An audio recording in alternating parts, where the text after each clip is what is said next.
Hello' everyone, মই ৰেশ্মা আহমেদে আপোনালোক সকলোকে স্বাগতম জনাইছোঁ। দুলীয়াজানত ঘৰ লোৱা পাতিছিলে।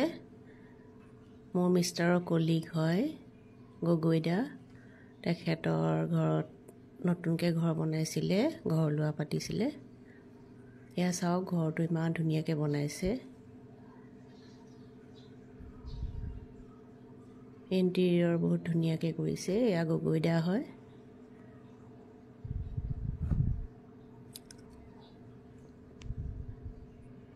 গগৈদাৰ বাইদেউ হয়, মিছেছ হয় তেখেতৰ। খোৱা বোৱাৰ এৰেঞ্জমেণ্ট বহুত ধুনীয়া হৈছিলে। খানাও বহুত টেষ্টি আছিলে।